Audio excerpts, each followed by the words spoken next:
దేవుని నామానికి స్తోత్రములు. ఈ ఉదయకాల సమయంలో మీ అందరికీ కూడా నా హృదయపూర్వకమైనటువంటి వందనాలు తెలియజేస్తున్నానండి.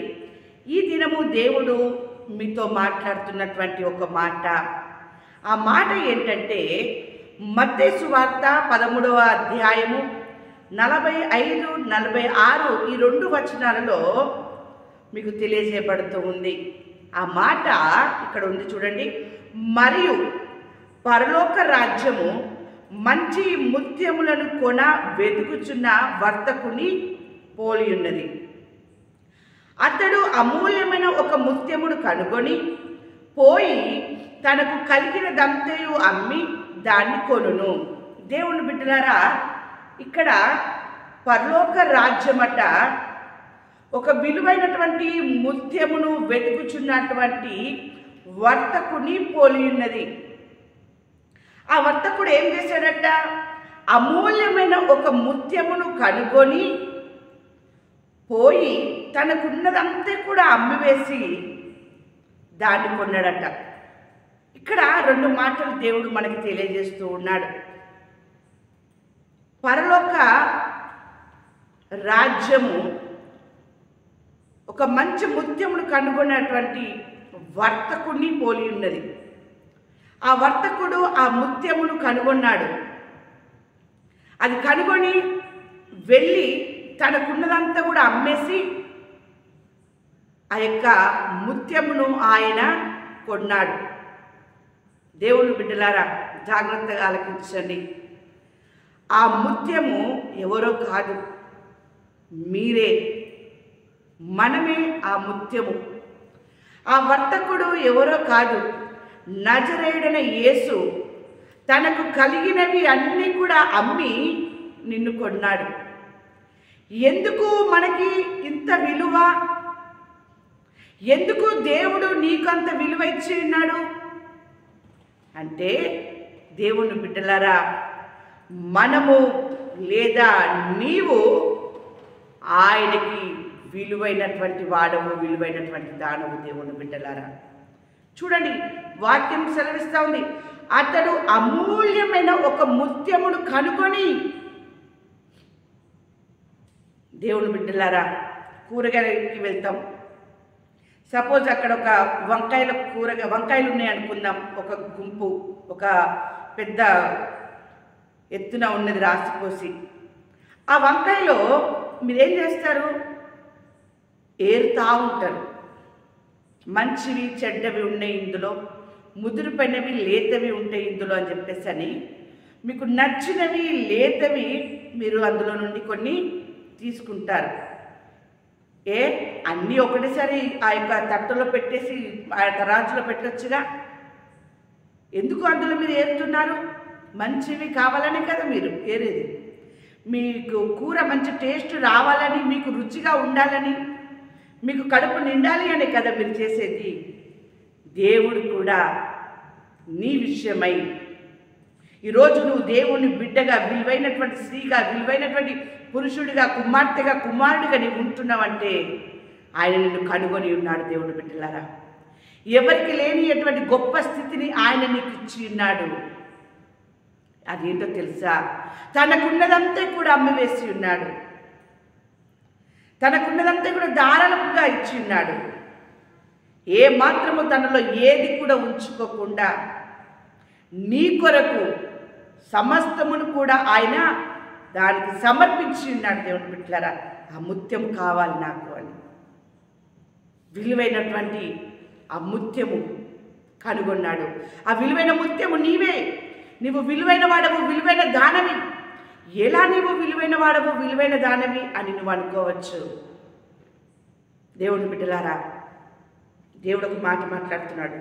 చూడండి, ఆదికాండం 1వ అధ్యాయం 26, 27 వచనములో, దేవుడు మన స్వరూపమందు మన పోలిక చొప్పున నరులను చేయుదము అని చెప్పేసి అని, దేవుడు తన స్వరూపమందు నరుని సృజించెను, దేవుని స్వరూపమందు వారిని సృజించెను, స్త్రీనిగాను పురుషునిగాను వారిని సృజించెను.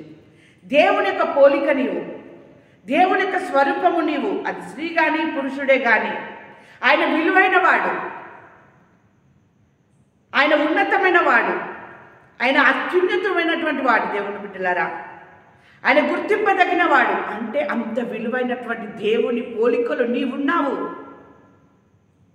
అంత విలువైనటువంటి ఆ సృష్టికర్త పోలికలో ఆయన నిన్ను చేసుకున్నాడు. విలువైన నీవు ఈరోజు ఎలా ఉంటూ ఉన్నావు దేవుని బిడ్డలారా? అందుకే వర్తకునుడిగా నీ కొరకు వచ్చి మరలా నిన్ను కనుగొని ఉన్నాడు. నా రూపం ఏమైపోయింది? నా స్వరూపం ఏమైపోయింది? నాతో మాట్లాడే రూపం ఏమైంది? నాతో వాసము చేసే రూపం ఏమైపోయింది?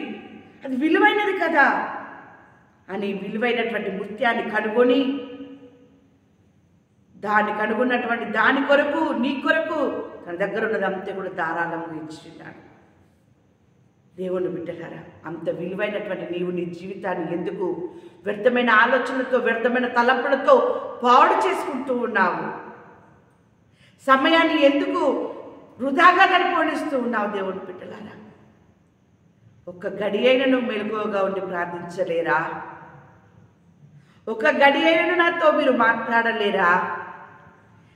మీ శరీరము కొరకు ఈ యొక్క భూమి మీద ఉన్నంత వరకు ఏమి తిందుదామా, ఏమి సంపాదించుకుందామా, ఏమి ధరించుకుందామా అనే ఆలోచనలోనే మీరు ఉన్నారు. కానీ నా కొరకు, నా స్వరూపంలో ఉన్న నీవు నా కొరకు ఒక్కసారైనా మెలకువగా ఉండి ఒక్క గడియ నాతో మాట్లాడవా అని ఆయన కోరుకుంటూ ఉన్నాడు.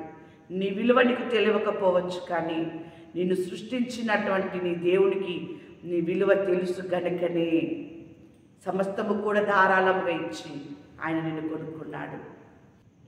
దేవుని బిడ్డలారా, కొరింథీయులకు రాసిన మొదటి పత్రిక 6వ అధ్యాయము 20వ వచనంలో వాక్యం ఈ రీతిగా ఉంది. విలువైనటువంటి మీ కొరకు ఆయన విలువైన దారిని పెట్టి ఉన్నాడు. చూడండి, వాక్యం ఈ రీతిగా ఉంది. విలువ పెట్టి కొనబడిన వారు గనుక మీ దేహముతో దేవుణ్ణి మహిమపరచుడి. ఏమండి, మీరు విలువ పెట్టి కొనబడి ఉన్నారు గనుకనే దేవునికి కుమారుడిగా కుమార్తెగా మీరు ఉన్నారు. ఎవరు మీరు? మేము క్రిస్టియన్.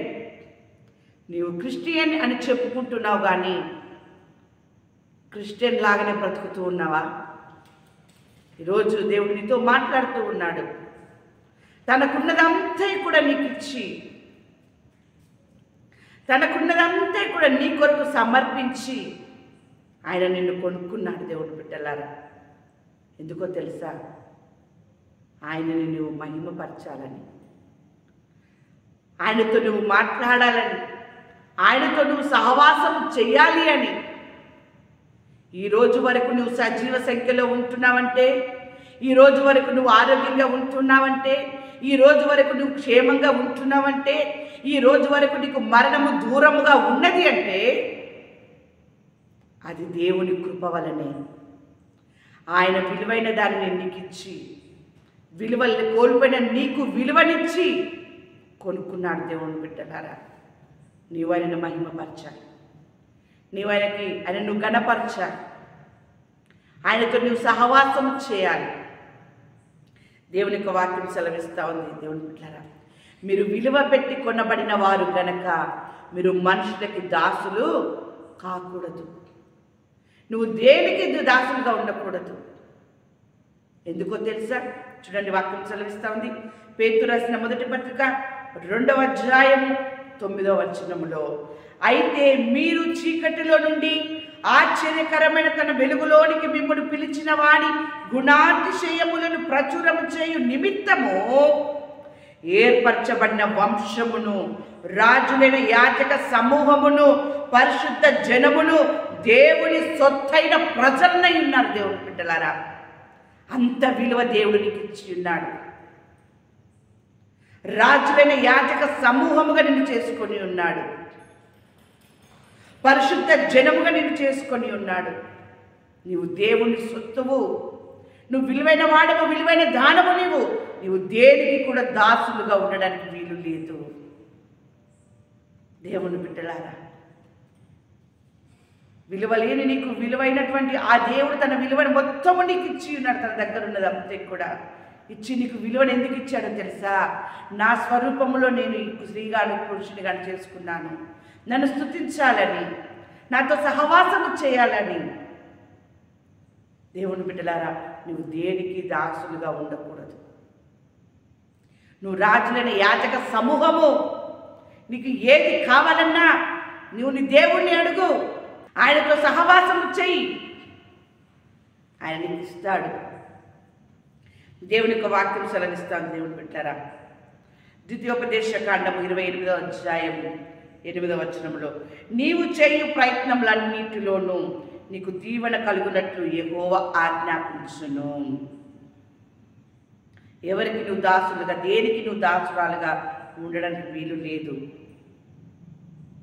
నీవు చేసేటటువంటి ప్రతి ప్రయత్నంలో కూడా దేవుడు నీకు దీవెనలు కలగజేస్తూ ఉంటాడు. ఆయన నిన్ను ఆశీర్వదిస్తూ ఉంటాడు. దేవుని బిడ్డలారా, ఆత్మను భద్రపరుచుకునే స్థితిలో నీవుంటే, ఆత్మను పోషించుకునేటటువంటి క్రమంలో నీవుంటే, నీకు తెలియకుండానే దీవెనలన్నీ కూడా నీ పైకి వస్తాయి. నువ్వు ఎవరికి కూడా చేతులు చాపి అడగాల్సిన అవసరం లేదు. ఎందుకో తెలుసా? నీ స్థితి నీకు తెలియడం లేదు. నువ్వు విలువైనటువంటి వాడవు, నువ్వు విలువైనటువంటి దానవు. దేవుని బిడ్డలారా, నువ్వు దేవునికి కుమారుడిగా, కుమార్తెగా ఉన్నావు. దేవునికి సొత్తైనటువంటి బిడ్డగా నీవు ఉన్నావు గనక అట్టి స్థితిని నీవు మర్చిపోక, దేవునికి మహిమ, ఘనత, ప్రభావములు తీసుకొచ్చేటటువంటి కుమారుడిగా, కుమార్తెగా నీవు ఉన్నట్లయితే నీవు చేసే ప్రతి ప్రయత్నంలో కూడా దేవుడు నిన్ను దీవించి ఆశీర్వదించును గాక. ఆమేన్.